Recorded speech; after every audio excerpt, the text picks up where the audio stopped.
Hi everyone, welcome back to another video in the Web Security Academy series. In today's video, we'll be covering lab number 16 in the cross-site scripting module titled Exploiting XSS to Perform CSRF.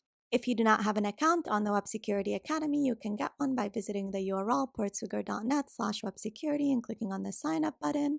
I already have an account and I am logged in, so to access the exercise, I'm going to click on Academy. Select all labs, do a search on cross-site scripting labs, and go down to lab number 16 titled Exploiting XSS to Perform CSRF. All right, let's get started. This lab contains a stored XSS vulnerability in the block comments function. To solve the lab, exploit the vulnerability to perform a CSRF attack and change the email address of someone who views the blog post comments. You can log into your own account using the following credentials, and we're giving credentials for a regular user. All right, so the target goal over here is to exploit the stored XSS vulnerability in the block comment functionality to perform a CSRF attack that makes the victim user change their email address without knowing that they did that. All right, let's access the lab. Now notice over here, this is the built-in browser in Burp, and so all my requests are already being passed in my Burp proxy. I am using the professional version of Burp, but you don't actually need to have the professional version. All the features that I use over here are available in the community version. All right, so the first thing I'm going to do over here is log into the account that we were given and look at how the change email functionality works. So let's log in with the username, and the password was Peter. Hit login. Now over here, you have the ability to update an email. So let's say test.test.ca and click on update email, and we'll review that request in Burp. So let's send this to Repeater. This is the request that is responsible for changing an email address. It's to the /myaccount/change email endpoint. And if you go down right over here, it takes in two parameters, the email field and the CSRF field. Now the email value we know because we want to change it to the attacker controlled email address. However, the CSRF parameter we don't know. So for those of you that are not familiar with CSRF, it stands for cross-site request forgery. It's a type of attack where the attacker gets the victim user to unintentionally perform a request on behalf of the attacker in the session of the victim user. So the idea over here is you send a phishing link to the user, and in that phishing link, there's an automatic request that gets performed in order to change the user's email address, and this all happens without the user knowing. Now, to prevent this type of attack, the application uses CSRF tokens, which are random tokens that are stored in the user's client-side code. Now, since the attacker has no way of knowing that CSRF token, when the attacker tries to perform that automatic request, the request will be rejected because you don't have a proper CSRF token. However, if there is a cross-site scripting vulnerability in the application, then what we could do is perform a request to first obtain the CSRF token from the application, which is the /myaccount endpoint, and then perform another request in order to get the user to change their email address. And that's essentially what we're going to do. But first, we need to find a cross-site scripting vulnerability. So let's go to Home and click on View Post and go down. Now notice over here, you have the ability to add comments on each post.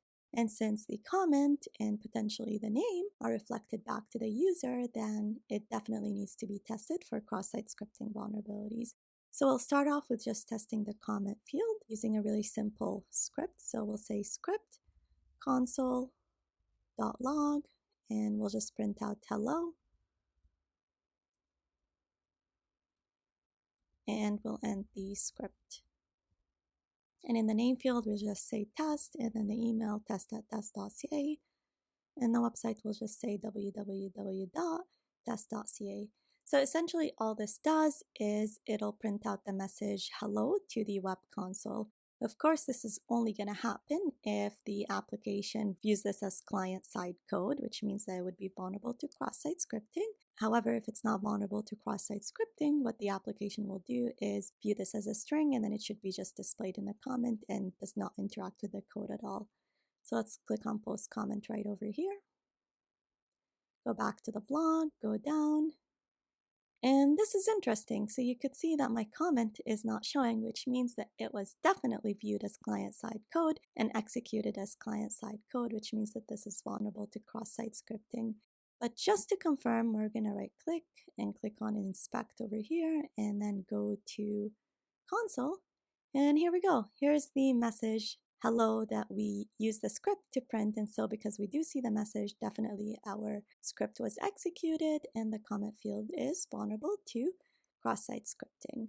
All right, so now we have a cross-site scripting vulnerability. We're going to use that cross-site scripting vulnerability to first perform a GET request to this endpoint over here, and then retrieve the CSRF token from the response of this request. And once that's done, we're going to perform the POST request to change the email address of the user.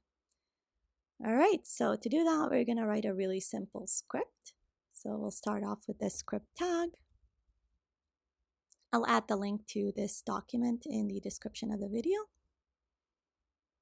We'll first initialize our request, so new XML HTTP request. This will essentially allow us to perform the request and then also to view the response of the request. So we're going to say rec.onload, call the function handle response, which we'll write in a bit. And then we'll say rec.open, perform a GET request to the endpoint /myaccount, and we'll set this to true. So essentially over here, what we're doing is we're making a request to the /myaccount endpoint. And the reason we're doing that, we go to proxy right over here and look for that endpoint. The reason we're doing that is because this endpoint contains our CSRF token. So let's match on CSRF, and here we go. So we're looking for the CSRF token, which is in the value field of the input element that has name CSRF. Now, usually when you're performing a request and then trying to view the response of the request, the same origin policy of the browser will prevent you from viewing the response of the request unless the request is coming from the same origin. So the same URL where this response is. However, because cross-site scripting vulnerabilities run within the application itself, we are coming from the same origin. And so it'll allow us to view this response over here, and then we could extract the CSRF token of the victim user from it. And that's what we're going to do. So we'll say rec.send. And then we'll define our function, handle response,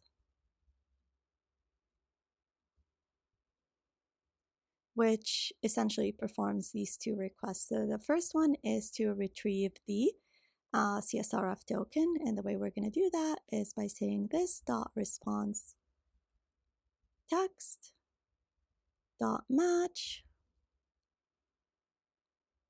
We're looking for the element that has name CSRF, and then we want to match on the value of the element. So for this, we're going to use regex, and bear with me for a little bit, W plus, and then we've got one right over here.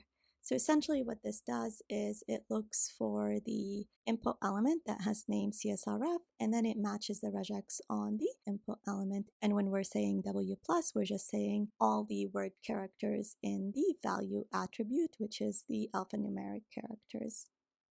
And then we're matching on the first one. All right, so we've retrieved our token, and then we're just going to create a new variable called change rec. So that's a new request.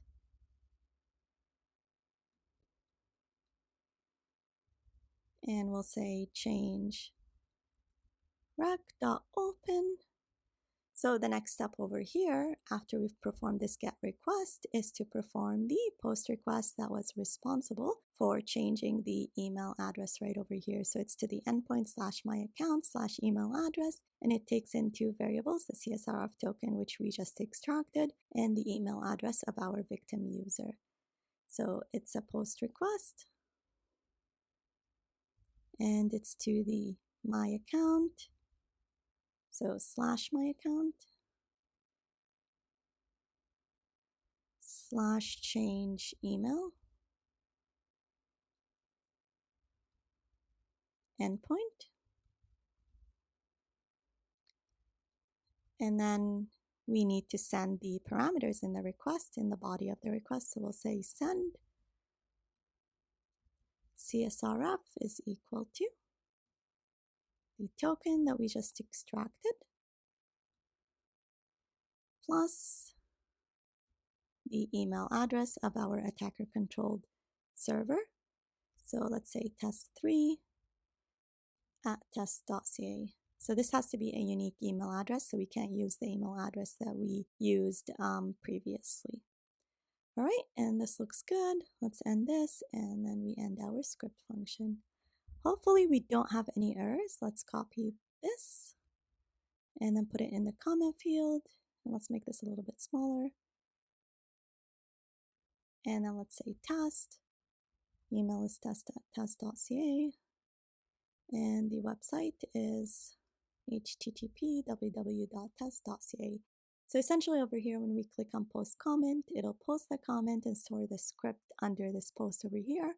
When the victim user visits this post, the script will run, and what it'll do is it'll first extract the CSRF token from the /myaccount page of the user, and then it'll use that CSRF token to perform the post request to change the email address of the user to test3@test.ca, which is an email that the attacker controls, and then the next step over here would be to use the email address in order to reset the user's password. But to complete the exercise, all we have to do is change the user's email. So let's click on post comment. And here we go. We immediately get congratulations, you solved the lab, which means that the victim user's email address got changed. All right, so we successfully completed the exercise by exploiting the stored XSS vulnerability in order to perform a CSRF attack and change the email address of the victim user. In the next lab, we'll look at another case of a cross-site scripting vulnerability.